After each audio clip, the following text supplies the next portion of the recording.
When it comes to the game of football, each player puts in a lot of energy to win games and become a successful athlete.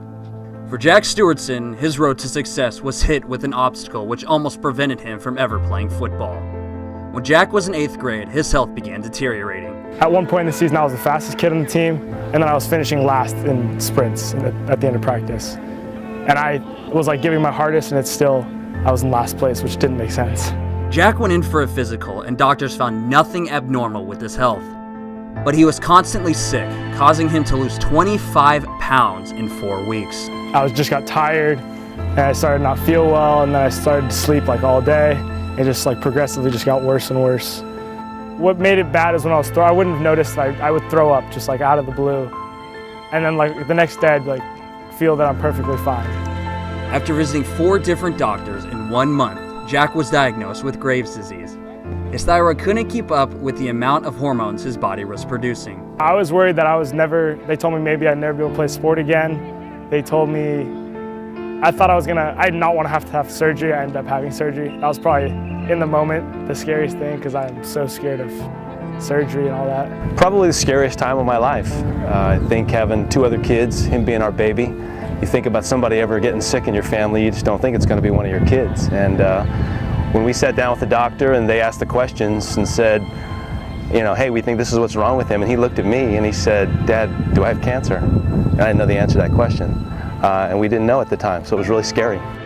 Doctors performed surgery to remove 6 inches of Jack's thyroid. It was 3 times larger than a normal thyroid. I was like, wow, I had no idea. I didn't even think it was mine, to be honest. After successful surgery, Jack was sidelined for 6 months. Doctors told him to avoid all physical activities. When he was cleared to play football, it took him a while to get into playing shape. When I talked to him about it, it was just like, oh, I just had this thing, and it's just a nonchalant thing to him. And then you hear about it from his dad and his family, and it was a big deal, right? I mean, he had to stop doing physical activity for a long time, so he fought more than he would ever lead on. I think just having a positive mindset and knowing that like it will get better and there's a resolution to what's going on. After a year of keeping a positive attitude and with the help and encouragement from his family and team, Jack was back on the football field playing the game he loves. Now a junior, Jack is the starting quarterback for the Monte Vista Mustangs. I think it says that I'm able to face adversity, and when hardships come, I can get through them. With the help of medication, Jack is able to keep his thyroid hormones functioning normally. Through his size and amazing accuracy, this junior is now getting Division I attention, an amazing accomplishment after a scary moment just over 2 years ago.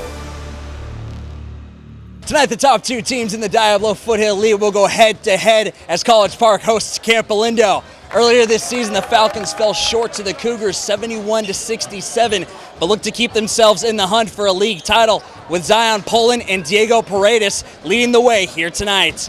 But the real story comes from Camp Alindo's top scorer, David Ahazi, one of the top players in the league who leads the team with 18 points per game this year.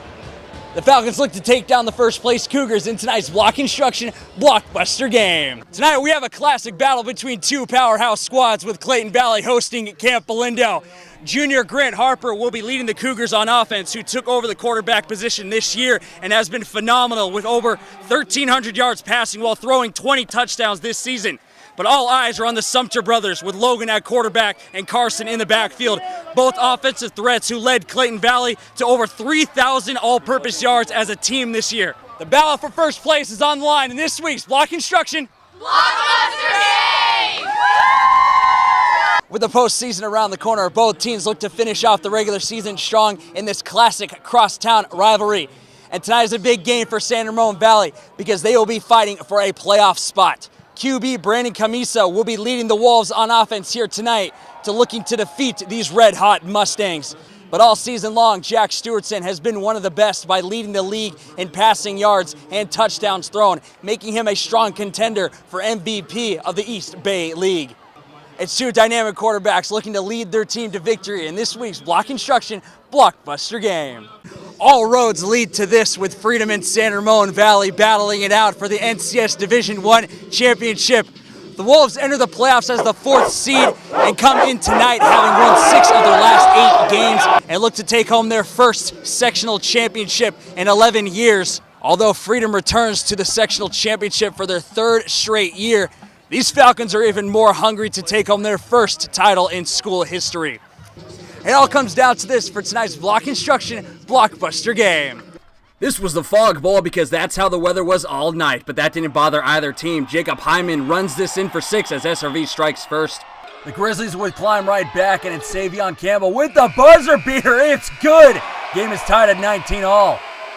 Then with 7 minutes left, Willem Carnthog rolls out of the pocket for a deep ball to Gotti Campbell, who takes this one in as the Panthers continued to roll 21-0. And I think Cameron really enjoyed that last play to Roberson, so he decided to do it again with this lob towards the back of the end zone, and it's caught for the Pirates' first TD in the game. Then it's Sadie Pete, the star in last week's Cal game against Arroyo, gets a block of her own as this one stays close in the second.